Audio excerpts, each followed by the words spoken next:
First of all, I'd like to thank everyone who's tuned in to GFBF Talks tonight. This is our first GFBF Talks for 2021, and we are so excited about getting into this new year. And I'd like to welcome everyone on behalf of the Georgia Firefighters Burn Foundation.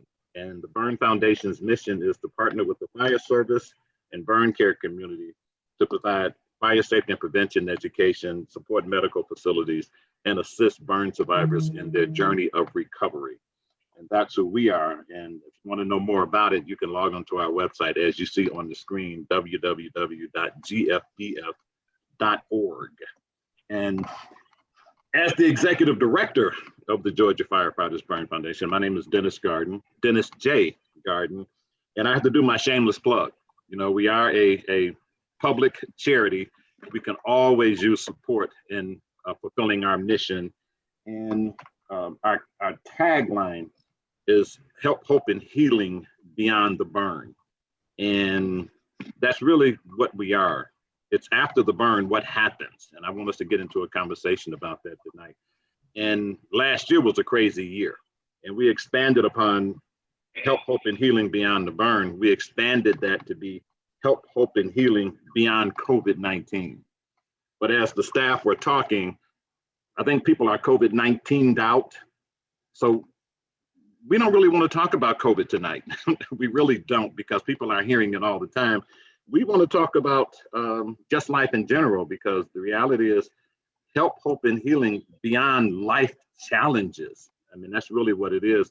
We share similar experiences, but it's just an experience that's one of many in life, and people are challenged with life. And it's my wish tonight that in our conversation, that people will be encouraged. Yeah, we've been challenged with experiencing a burn injury, but it could be an illness. It could be a dysfunctional family. It could be homelessness. It could be any number of things. And I think in sharing how you guys navigated the journey, and it may inspire someone else, you know. And the title tonight is Burn Survivor, the Good, the Bad, and the Unknown. And with that, I'd like to have this illustrious panel introduce themselves and share a little bit about, you know, maybe how you got burned. And I'll start with me. I am the executive director of the Burn Foundation, Georgia Firefighters Burn Foundation, but I'm a burn survivor. You know, have been, will be a burn survivor. And I was burned as a 14-year-old in a gasoline explosion, carelessly working on a motorcycle. And I'll toss it to Jessica. Hello, everyone. Well, I'm Jessica Platt, originally from Michigan, right with Dennis. I was burned in a house fire in '87. So that's about 34 years I was burned. And I was a child. And so I just grew up as a burn survivor, and I've known nothing else. So it has been my lifestyle, and that's all I know. Okay. Cheyenne, in the shadows. Can you guys see me okay now? Yeah. Okay, I'm sorry guys. I'm in my car. We're at a hotel and my dogs are kind of loud. So I was just like, I'm gonna take my car. But I'm Cheyenne. I got burned when I was 2 years old. So that would mean it's been 24, almost 25 years since I got burned. I was burned in a grease fire in an apartment complex. I was trying to cook, you know, terrible twos, just getting into a little bit of everything. So yeah, that's the short version. Okay. Let's go. Barry. Yes, sir. Barry Wilkie. On the west side of Georgia down here. We're holding down the weather for tonight, and still cold and all. My burns occurred when I was 16 years of age. It was my first real paying job that I had, and it was actually a machinery accident. And the burns that I sustained were from a conveyor belt with the friction burns. And it was a combination of ripping the skin, shredding, and the friction burns that occurred to the inner part of my wrist and to my bicep area. And then I also had some minor burns to my face from trying to reach across the conveyor to hit the stop button and so forth. And then I was kind of caught up in the machine for a little while until I was extricated. And so that was when I was 16. And it was kind of devastating at a time at that age, you know, but it's been a long journey. And I'm glad to be a part of the foundation and everything it represents. Okay, great, great. Glad to have you on, Barry. The world famous and much loved OJ Harris. I thank you for that, Dennis. Hi, everybody. Aurelius Harris here in Southern California. I became a burn survivor at the age of 3. Me and my family were in a house explosion in Georgia. And ever since then, I have been growing up with the GFBF inspiring me and giving me the tools that I need to get throughout life. And I was brought to know the WBC and be involved in young adult retreats through the GFBF. Okay, great, great, great. Felicia Taylor, so glad you were able to make it happen and join us tonight. Like to do a brief intro of yourself. Hello, my name is Felicia Taylor, and I am a burn survivor. I was burned at the age of 18. I was in an automobile accident, burned about a little over 70% of my body. The person that was driving lost control of the car and I was thrown clear, but I went back to it to get my dad out. And in the process of that happening, the car blew up. So I was a little late to the game as far as getting involved with the Georgia Firefighters Burn Foundation. At the time, it's been about 37 years. It was right after I had graduated high school. So the foundation wasn't something that I was a part of when I first suffered my burns. But I have, once I happened to be at the zoo one day and saw the Georgia Firefighters Burn Foundation doing a picnic. And I was like, what that's about? So that's how I came to learn about the Georgia Firefighters Burn Foundation and kind of been a part of it ever since, just kind of came in slowly and now just a wallflower. Okay, okay. Well, we are so glad to have you as part of the family, Felicia. Yeah, yeah. Cindy, my dear Cindy, introduce yourself. I thank you for having me. I'm honored to be here with everybody. I'm Cindy Rudder. I've been involved with the burn community for quite a few years. I was burned as a child, like Jessica and OJ, in a house explosion. And I have been a burn survivor, and this is really hard to even say, for 62 years. And I don't know how that's possible because I'm only 45, but yeah, some interesting arithmetic. And I've been lucky enough to be involved with the Georgia Firefighters Burn Foundation with their adult retreat and their young adult retreat, and just feel honored to be a part of the foundation, being that I'm all the way out in Southern California. Well, it's great to have all of you guys come together tonight. But I want to start with you, Cindy, because everyone pretty much touched a little bit on the Burn Foundation and its value. Aftercare. You 62-year burn survivor. I'm a almost 50-year burn survivor, and it's got to be close to that for you as well, Barry. Don't take it as an insult. Not quite as much, but it's getting there. Yeah, and the term aftercare didn't exist back then. And just to give some perspective to folks who are listening in, what does aftercare really mean and why is it important?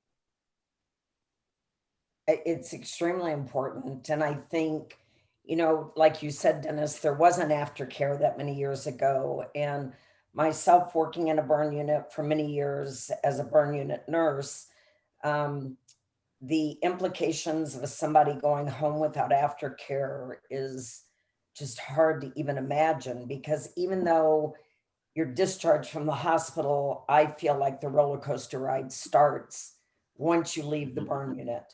And the aftercare that we now have available is imperative to not only your physical healing, but your psychological and your emotional healing.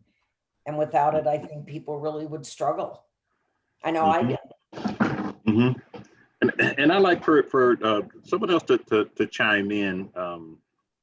It did not end at discharge for you guys? Things didn't get back to normal, and after you were discharged, because discharge means you're fixed, right? That's what most people, I was led to believe, that when you're discharged, you're fixed. I had a broken arm as a child, you know, and 6 weeks later when the cast came off, things were right back to normal. I had to think about which arm I'd even broken.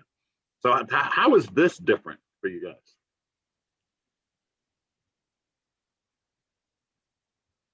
Well, you know, to me, you know, being as a teenager at that time, normal, trying to get back to things, being involved with the school activities and people you're associated with.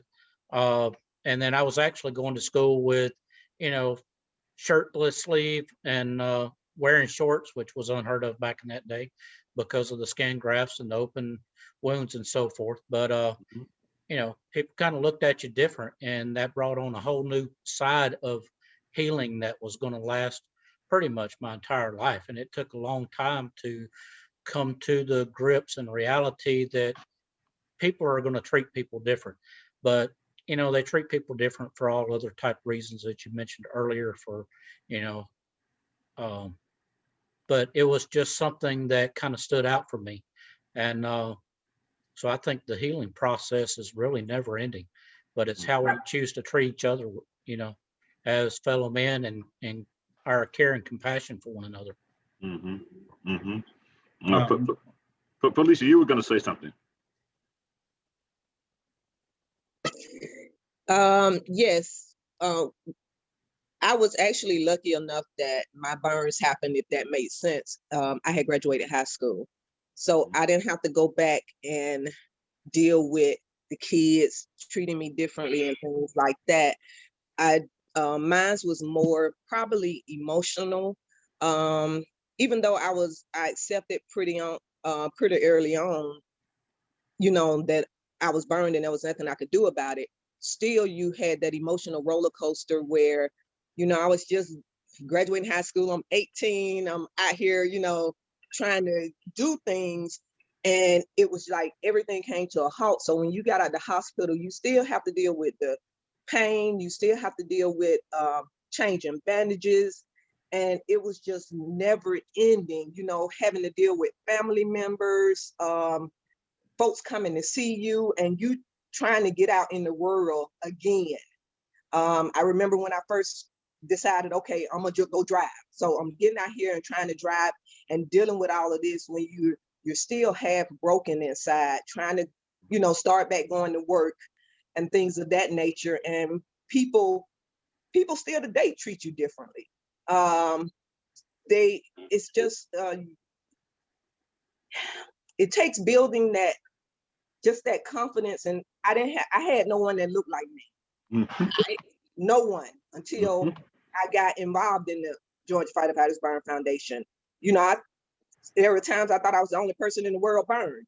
You know, it was just, you feel alone at times. You look at yourself and you're like, why me? How did this happen? And me being a female, I was like, I ain't gonna never get a husband. You know, so it was just, you go through a lot of emotions. You know, you want to be strong, then you're weak because you know, and it's just, it can be a lot, and it takes time and patience to just get through that and building up your self-esteem and building yourself up to a point where you can stand and be strong by yourself. Okay. OJ, I cut you off a little while ago because you had some wisdom to share, I'm sure.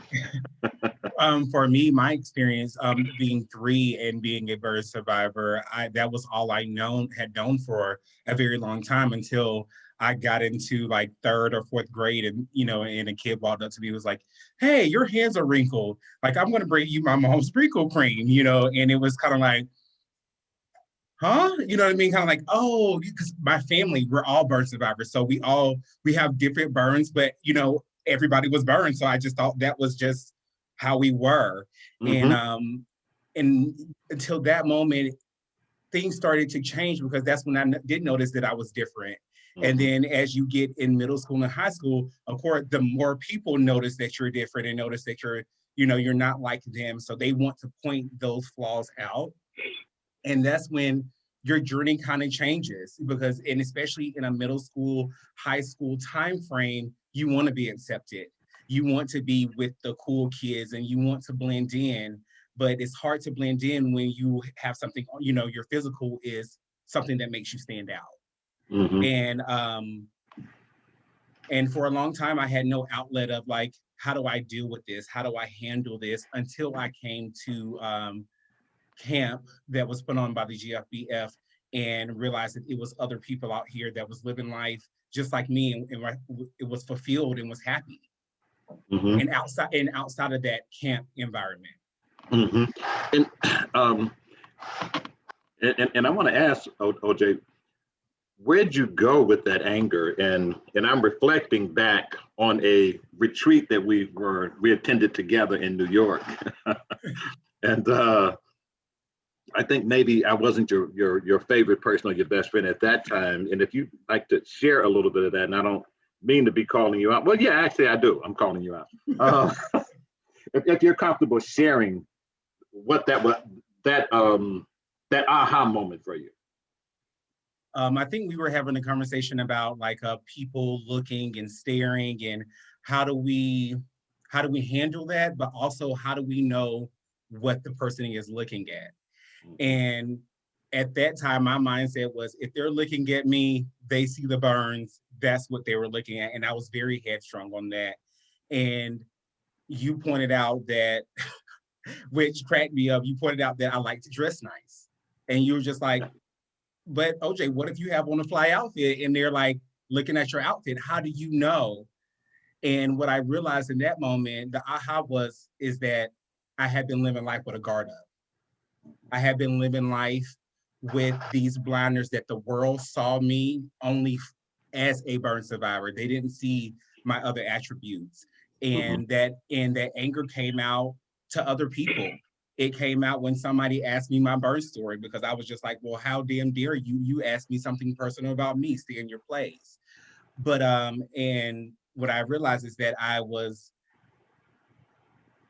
giving off that I was a burn survivor and angry and hurt and broken, and that I had a lot of work to do.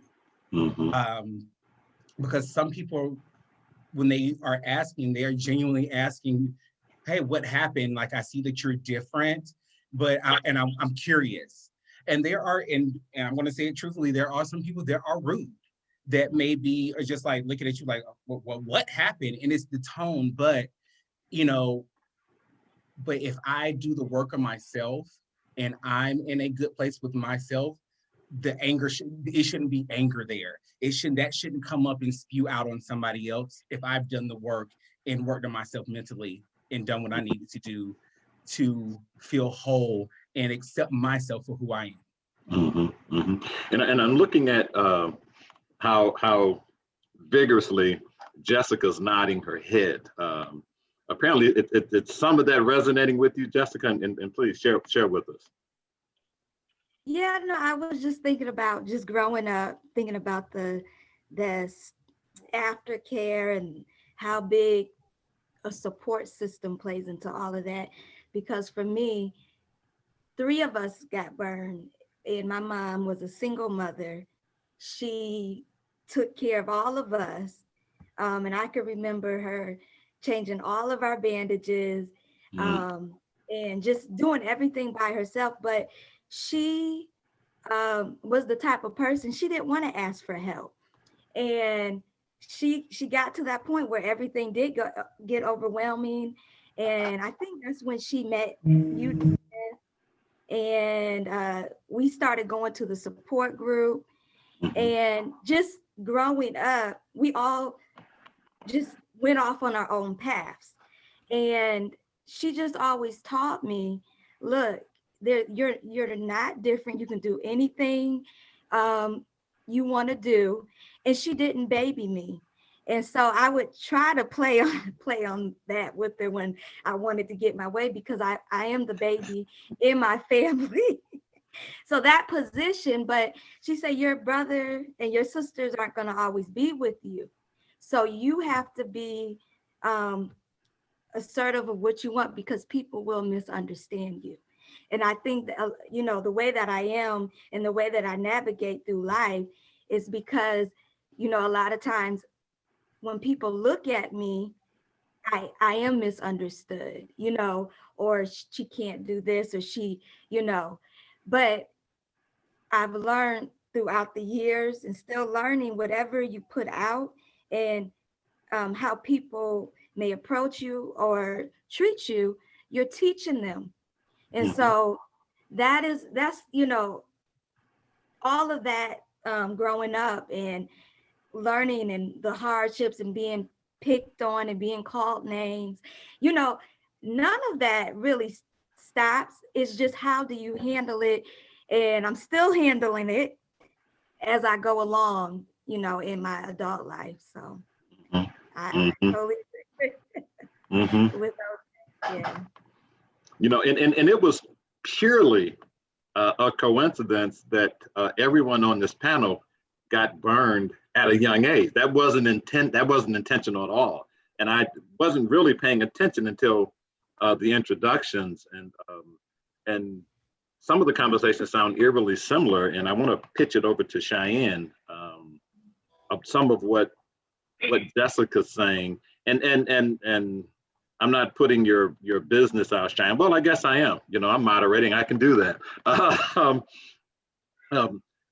Cheyenne is struggling with some things right now, and was questioning whether she was even going to be on the panel tonight. And I just want to publicly acknowledge you for that, Cheyenne. Despite what you're going through personally, you still want to extend yourself to maybe bring some encouragement and hope to someone else. And I think that speaks volumes about who you are. But does Jessica's story sound similar to yours? We could almost move the boxes around. It's interesting that you mentioned that it wasn't really a coincidence how we were all young when we got burned. But I think it's even more interesting how we were all young, but our situations are so different still. Because even for myself, I think I never really struggled too much with my confidence until like OJ was saying, until I was probably in middle school, high school area, age. That's when it got really bad. Because of course, at that point, everything's kind of about image, and everyone's so vain at that age. So there have definitely been a lot of I guess reality checks for myself throughout my own life. Some of those things are related to my burns. Some of those things are not related to my burns. But the things that have been related to my burns, it's definitely been very eye-opening, and I think it might've been Jessica who said it, but this is all I've known, so.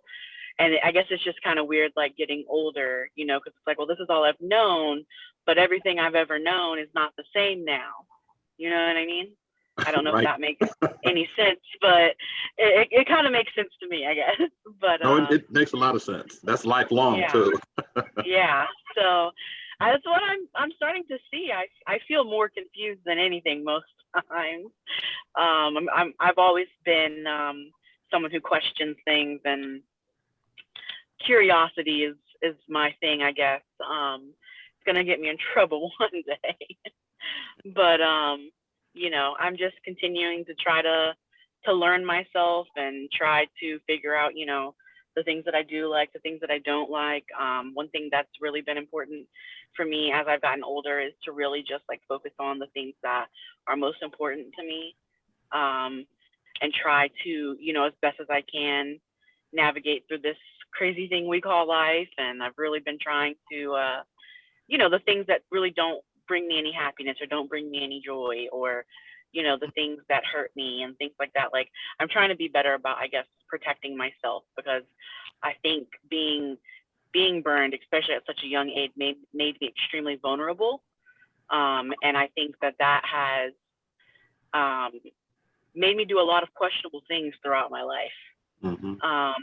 And has put me in a lot of different positions, whether it's of my own fault or just, you know, because I was just a vulnerable, innocent person. You know what I mean? Like, Right. I guess it really just depends on the situation. But yeah, Mhm. just really working on trying to be more positive and see the good in life, and you Okay. know. Okay. And that is life. And I just got a note from our producer Vanessa that we have a question. And what's the question, Vanessa? I don't know how do you pop it on the screen? Do you read it? How are we going to do this? I'll just read it. Well, there's a comment from Rudy who says there's a big difference in being burned as an adult mentally. He likens it to a second puberty. And then a question from Mackenzie is, what's the one thing you tell your younger self about the journey or experience? Wow. I have a mouthful of things I would tell my younger self, but I would probably tell my younger self, give myself permission to acknowledge how I felt, because everyone told me how much of an inspiration I was, how blessed I was, how fortunate I was, how strong I was, and I didn't feel any of that. So I found myself trying to, on the outside, live up to the expectations of other people. So that's what I would tell my younger self. I second that. I definitely second that. Just being able to be your true, authentic self, you know. I think I would probably tell people, or myself, not to care what other people think. Mm-hmm. Right, wrong, and different, you know, people's opinions, and whether they're directly about me or they're just societal norms, don't mm-hmm. have anything to do with me. You know, mm-hmm. I can still be, you know, me and be an amazing person without needing the extra validation, I guess. You know. I think go ahead, Shane. Sorry. No, you're fine. You're fine. I think like what both of you, Dennis and you, Shane, what you said is, I remember always wanting to be okay, because if I was okay, then my family was okay. Mm-hmm. And that aspect of, because they said, oh, you're so strong and you can do this and you can do that, that I felt like I had to live up to that. And it would have been okay to be weak and to have bumps in the road and to acknowledge those things. And I don't think I did. I believe that most of my childhood, I was okay because then everybody else was okay. Mm-hmm. Mm-hmm. Dennis mentioned early on that I had been kind of dealing with some things, and that's actually what it is. I think one of the things that I've been struggling with a lot is the denial of things.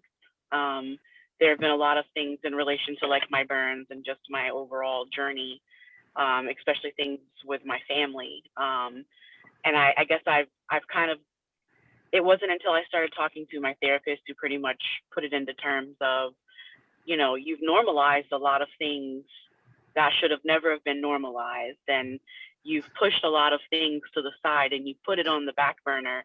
And here I am now, you know, like you said, you feel like you hadn't dealt with those things. And that's kind of, I think that's why I had my breakdown, if you will, because, you know, there were just things that I wasn't being truthful with about myself and, you know, within myself. And that can eat you up. That can really eat you up when you're not. It's being interesting. true to yourself. It's interesting you say that, Cheyenne, because if I go see a therapist, doesn't that mean I'm crazy? And I'm going to put this question to a therapist, and you being a therapist, because there are some cultures and some people, you go see a psychiatrist or you go see a therapist because you got some loose screws in your head. Now, I want you to defend that, Cindy. Doesn't it mean I'm crazy if I go to a therapist? Why do I need to go to a therapist? Why does anyone need to go to a therapist? You know, first of all, no, it does not mean you're crazy. And it doesn't mean you're weak. It actually means that you're strong enough to reach out for that support. And as Cheyenne is saying, to move forward, to deal with things and not to get over it. I don't like that terminology, but to journey forward and to learn more about yourself. And I think, you know, we're getting much better about mental health and recognizing that just because you reach out for help does not mean, you know, that you're not capable or that you're not good enough. It to me actually means the opposite. And I see that with all the people that I see in therapy now is, you know, it's okay to be vulnerable. It's okay to reach out and ask for help. So no, you're not crazy. Yeah, because when I heard Cheyenne say therapist, I really wanted to accentuate that point for our listeners out there, because there may be someone who's struggling with that. And I want to put a question. I'm sorry. I was just going to add to something Cindy was saying about therapy. Just real quickly that, I mean, I think for anyone who is considering therapy, I think a lot of reasons why people go to therapy is because they can't organize their thoughts. And when your thoughts are a mess, essentially, you know, it can lead to depression. It can cause anxiety and, you know, cause you to go through certain things. And a therapist is going to help you organize those thoughts and help you to learn better ways to cope with certain things. You know, it's not to necessarily heal you or fix you, you know, it's just to give you the resources and the tools that you need to be able to, you know, help yourself better manage your mental health. Essentially, that's what it is mental health management. You know, it doesn't mean that you're crazy or that something is wrong with you. You know, it's just, you go to the doctor, you know, because you need to check up, you know, so you need to make sure that, you know, you take care of this up here too.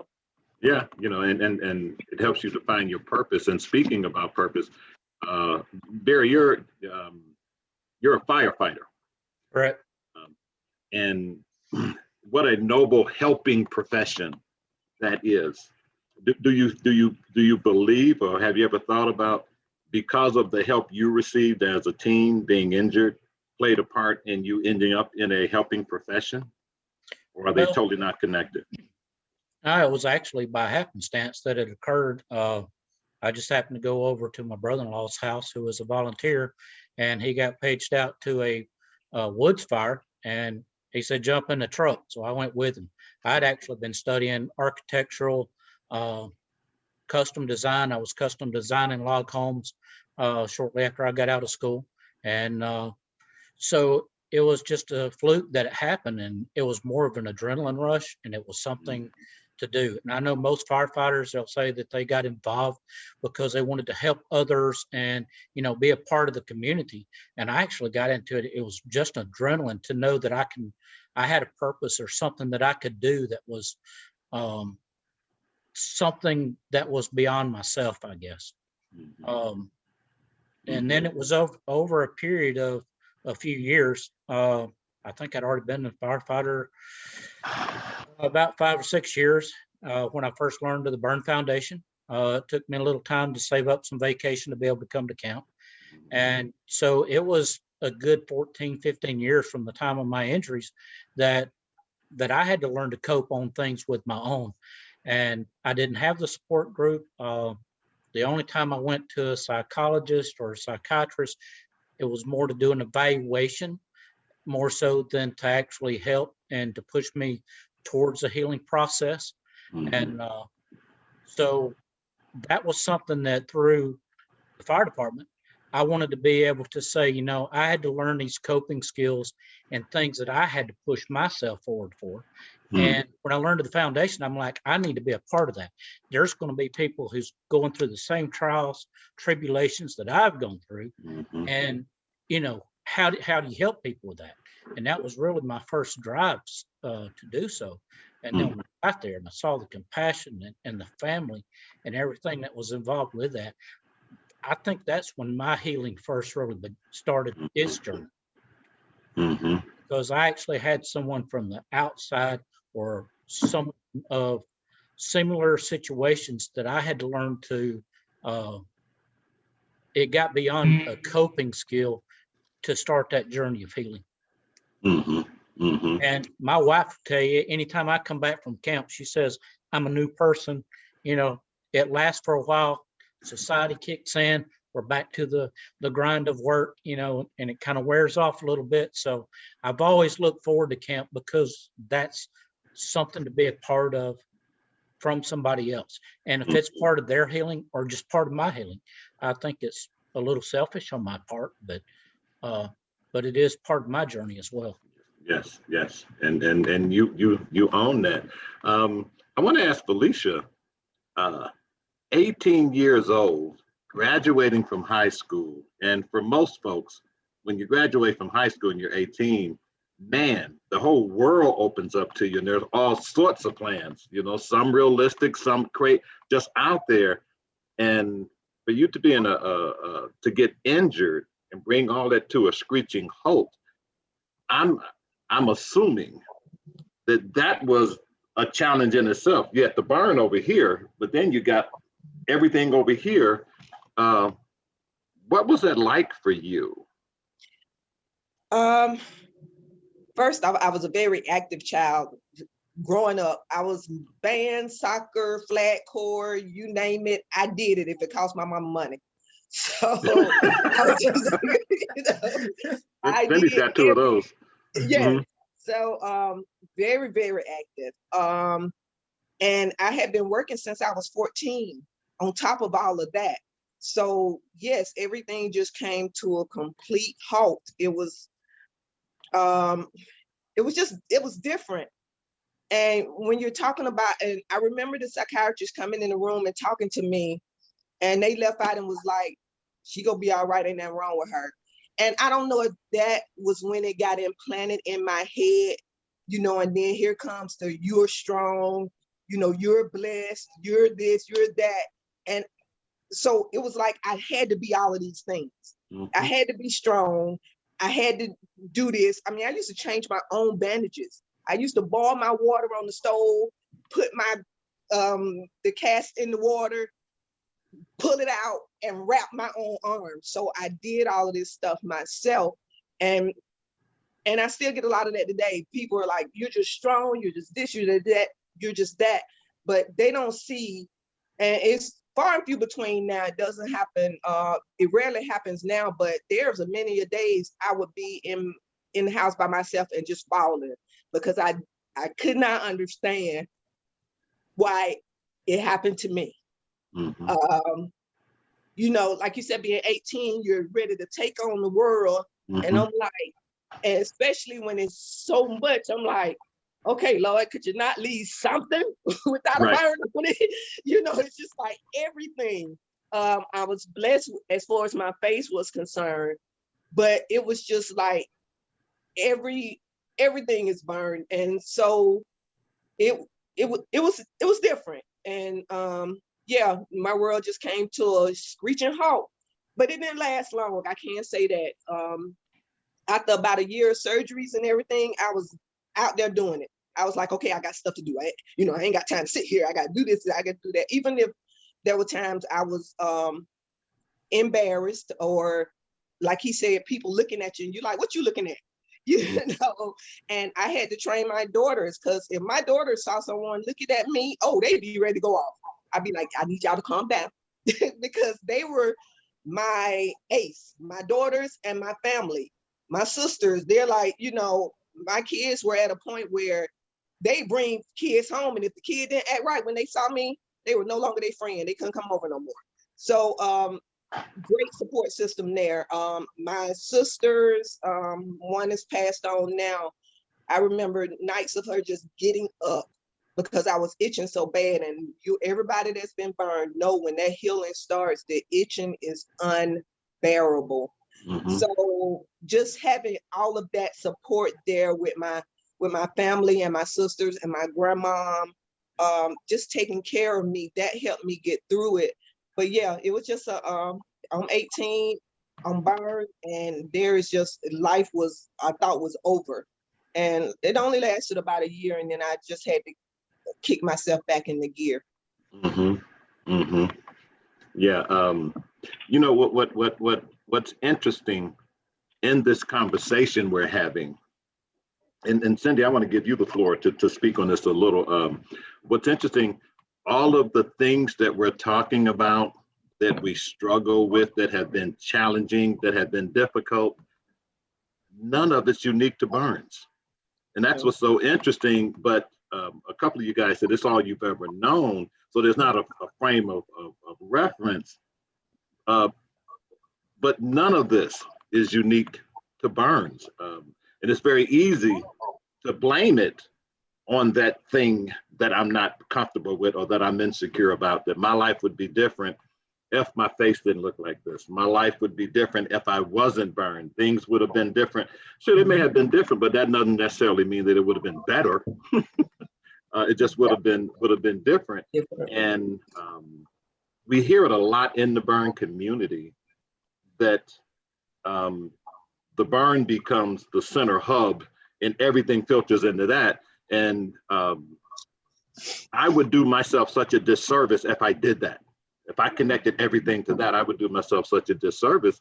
And one of the things we do at the Georgia Firefighters Burn Foundation, one of the things that I think we do pretty good, we strip the excuses away. We just strip those away. Recognizing your life is challenging, but let's not blame it all on that. I got divorced because I was burned. Well, there's millions of people that get divorced that have never been burned.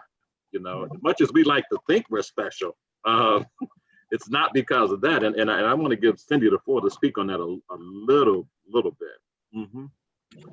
Yeah, I agree with you, Dennis. I mean, everyone in this world faces adversity of some type.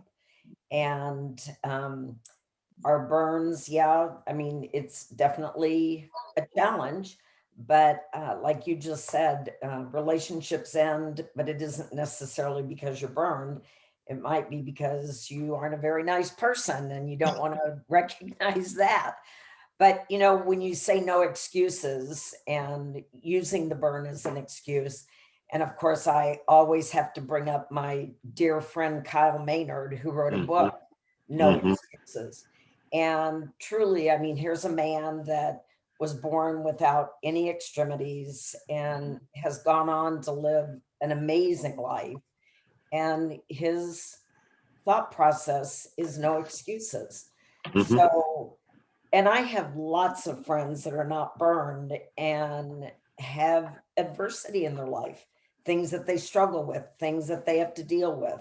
So not to say that burns aren't a struggle. I'm not going to say that it's easy to go through by any means, but I just feel like a lot of times we use that as an excuse rather than forging forward. You said something, Cindy, that you said that your friends have some, go through things as well. And I've had many of friends of mine that were burn survivors that always told me that it's something about you in this experience that you've had that that you can get through anything. And I haven't had that experience. So some of them always tell me that they feel like, when I come with them with a problem, like, but you're solid. Like it's something, that you can overcome.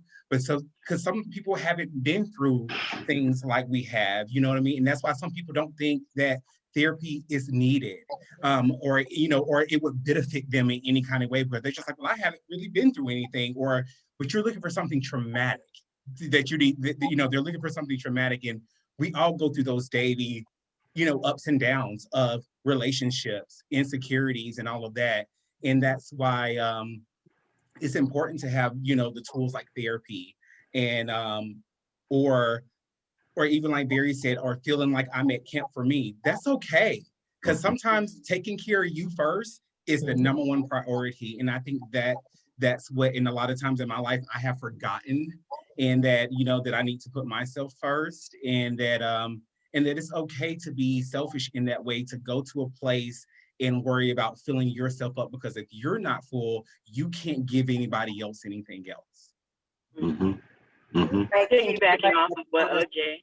I think everyone that's on this panel can relate to what you just said, because we've all volunteered and given of ourselves thinking that we're going to give, but how much do we get back in return?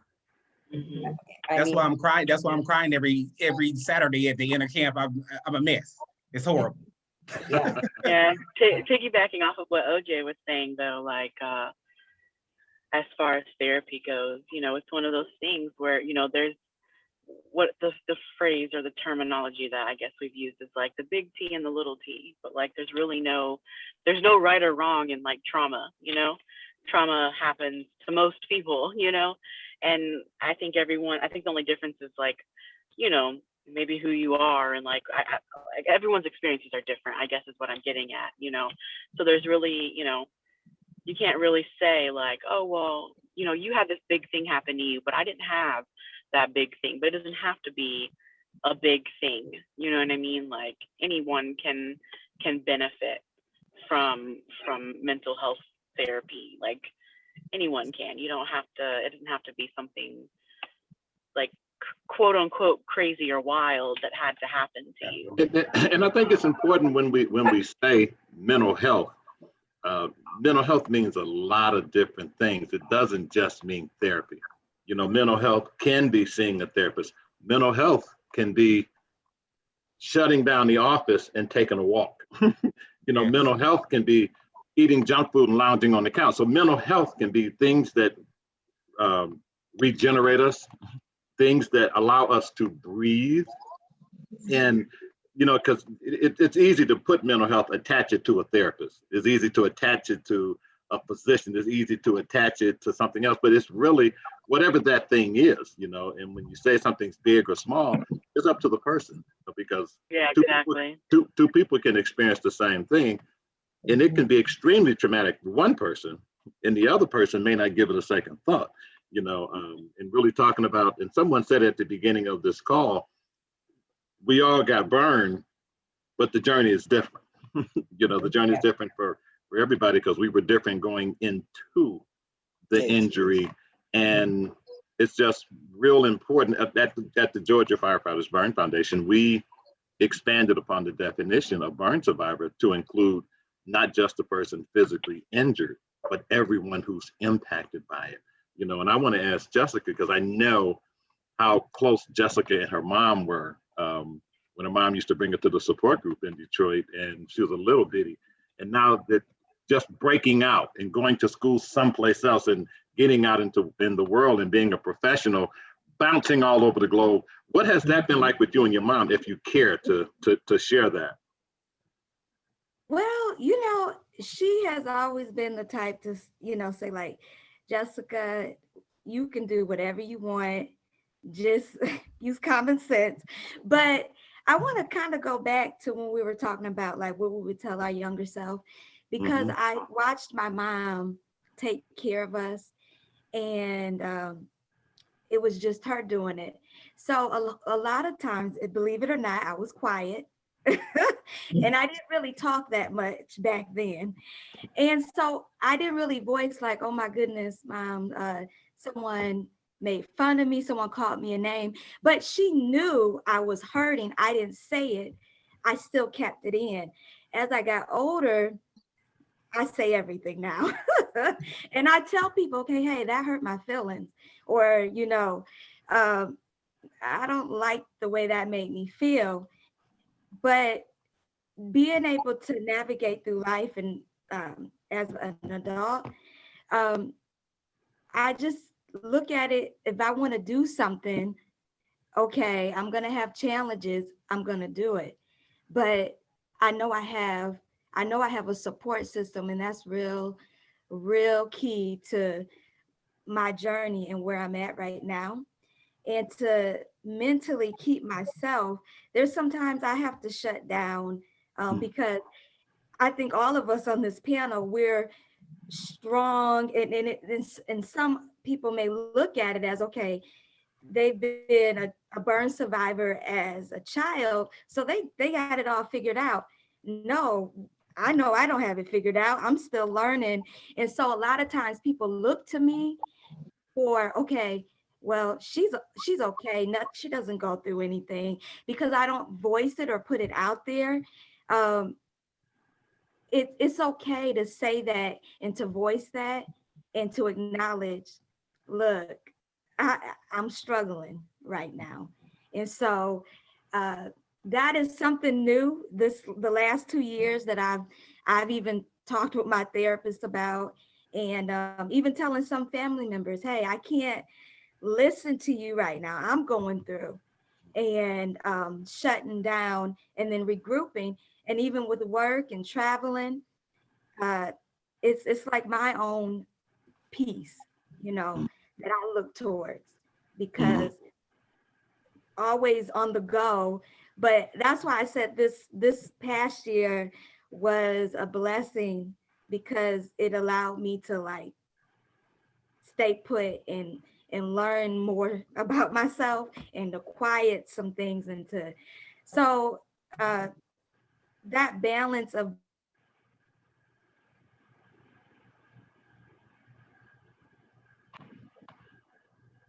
We lost you. We lost you, Jessica. Yeah, we can't hear you.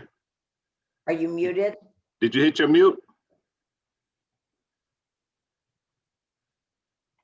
Yeah, she's not responding. I don't think she can hear us either. Hello? There you go. Okay, there you go. What happened? We just lost you. Oh, what was the last part you heard? You were saying how much you loved me. I think that was the last thing I heard. Yep, and there it goes again. There it goes again.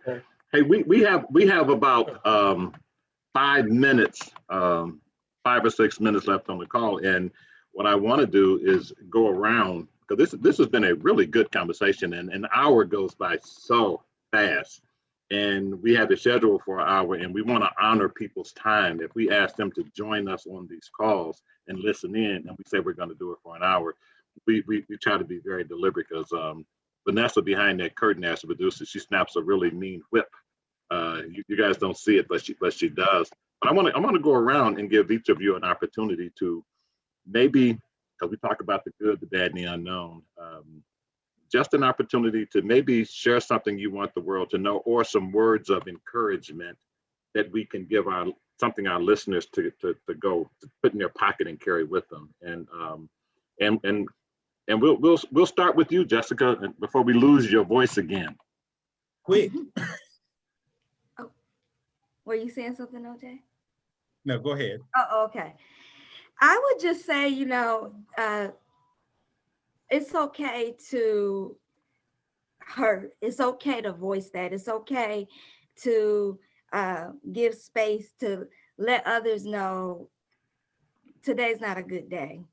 And being able to say to your support system, I need you, and that has, like I said before I got cut off, that's something that I'm still learning and still reaching out, and not to feel like, okay, they look at me as if I'm always needing help, but to be okay with that.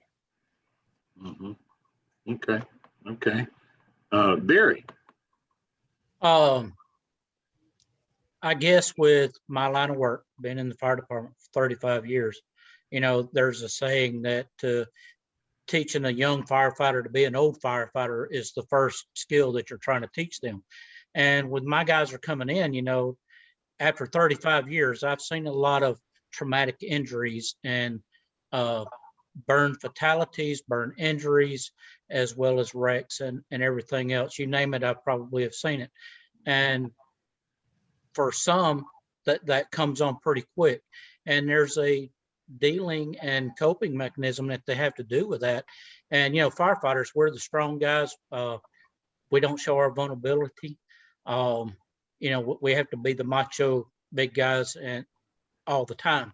And that's one of the things that myself, I try to teach everyone else, is to have that yin and yang, that you don't always have to be that strong guy.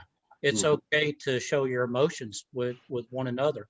And I think that reflects on everything in life, whether it's as a burn survivor, your day-to-day work, just having that self-meditation time for yourself, as you were talking about, to relax. I like to do golf. That's my yin and yang. And but those life skills, it doesn't matter really if it's a burn or if they're looking at you because you're different. I have to treat firefighters and my personnel different because their skills and limitations are different.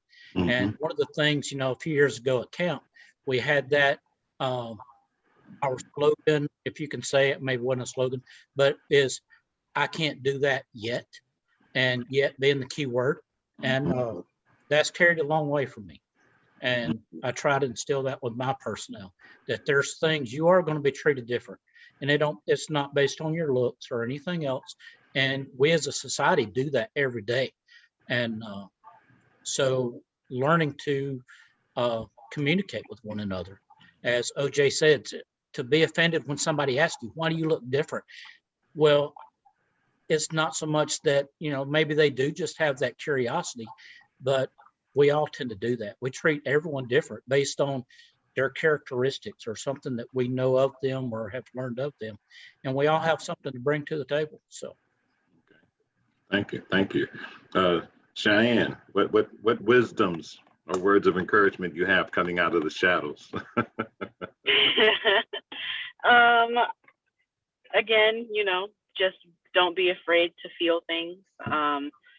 Take care of yourself, if and when you can. Piggybacking off of something you said earlier, mental health is not always going to therapy. Sometimes it's just taking a break and unwinding and trying to relax and, grounding yourself. But I guess one thing that I would also say too, I know a lot of times when it comes to mental health and therapy specifically, I know a lot of times the issue is financial issues, because sometimes therapy is not cheap. But I would say to anyone who's thinking about doing therapy, and someone who may be in a financial strain, don't be afraid to look for the resources that your community may have to offer. There are also therapists who are income-based that may charge you very little, or if anything at all. I know some insurance plans offer mental health therapy as something that's coverage. And if you don't have health insurance, you can look into other resources like with community centers and churches, if that's something that, you're affiliated with. So just there are resources out there. And I, like myself, if you're someone looking into this, I'm not a social worker, I'm not a therapist, but I would definitely be happy to help you find those resources in your area. And I guess the other thing would just be that it's hard sometimes. I would be lying if I said that life is easy, in any way easy or fair, because it isn't always. But that doesn't mean that life has to be awful. It doesn't mean that it has to be bad. And it can and will get better. And sometimes that also just means taking charge of your mental health and your well-being, in whatever case that may be. So, good luck to everyone. And it's not a race. There's no competition. Just take a day at a time and do what you can do. And you can only do your best. And like OJ said earlier, you can't pour from an empty cup. So make sure to continue to fill yourself with love and life as much as you possibly can. And then your cup runneth over, if that's how you wanna put that. Well, great. Yeah, great. Good luck to everyone. Thank you for that. My dear Felicia. Hello. A couple of the things, is a lot of what we say and do begins at home. And my kids were fortunate enough to where they were surrounded by me. So they were very good at not if they saw someone different, it wasn't an issue for them because they had mom at home. Mm. So, and I think a lot of that starts at home. If we teach our kids and talk to your kids about people being different, people going through different things, especially kids at school, and that'll help as far as when you have burn survivors that's going to middle school and high school and things of that nature. If the teaching and the lessons start at home, it won't be so bad on your burn survivors once they're, going through that wave of school and just things like that, because you taught your kids. So my kids and my nieces, all of them have always just, been able to accept people no matter what, if they burned or missing an eye or whatever, because they had Auntie Lisa, and because they grew up with me. So it was just, so they're very well diverse as far as when people are different.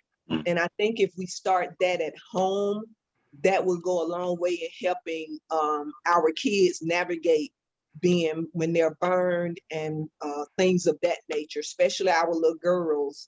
And that's just one of the things I love about the Georgia Firefighters Burn Foundation. And I just want to be there to just say it's gonna be okay.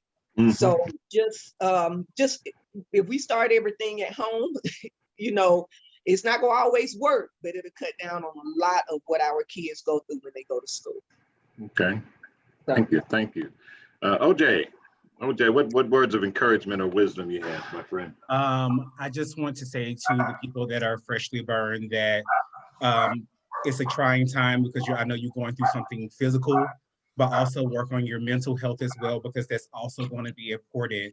And just like you check into a job, you have to check into yourself every day and make sure that you're present for yourself mentally and physically, and do whatever it takes to make sure that you are whole, whether it be meditation, shopping, or whatever it is. And to do the work on yourself before, because if you're holding yourself, you're not going to be looking for validation from other people. And I would also say to myself, because I didn't answer the question about what would I say to my younger self, and I would say that it's okay to be myself. I always wanted to be somebody else, and I always wanted a different story because I didn't like mine. And so, but now as a grown man, I realized that my story has led me to the right avenues with the right people. And if you are your authentic self, you will gravitate towards the people that you're supposed to be. Mm-hmm. Mm-hmm. Yes. And we're gonna wrap this up with Cindy, my dear Cindy. So I guess for me, just something to take away is you don't need to compare yourself to anybody. Your journey is your own journey, and how you deal with it is how you deal with it. No right, no wrong way. But the other thing to remember is you wouldn't be on this side if you didn't have courage, determination, and perseverance, because that's what it takes to get out of the burn unit and to continue on with your journey. So don't beat yourself up, take baby steps, and just continue to grow. Just continue to grow. And there's, like I said, there's no right or wrong way to do it. Yeah. Well, I want to thank everyone. This was a very stimulating conversation, but what's interesting, it was a group of burn survivors that came together, but the conversation had very little to do with being burned. It had more to do with just people navigating their way. And I hope that the folks out there listening and tuned in, they found a nugget of something, because we don't put these programs together, these GFBF Talks, to fix anyone. It's not designed to fix anyone. We just want to create a vehicle to bring a little hope and encouragement into people's lives. And it's because of the participation of folks like you that we're able to do that. And we do get feedback and things that it's working. It is. And that's all we really want to do, is encourage one another. I've been encouraged, and I always do. And we're going to be sending out some surveys to folks, and we want people to reach to the foundation and give us comments. And we'll be doing these monthly along with some other initiatives at the foundation, because we recognize the value of it. So to all the folks out there who listened in. We hope you got something. And for you guys, again, on behalf of the Georgia Firefighters Burn Foundation, thank you so very much for your support and not just being on, but for being present in the moment and sharing who you are. So with that, we're going to continue on with 2021. And you guys have a good evening. Thank you much. And for all the folks out there, toodles. Bye. Bye. Bye. everybody. Bye.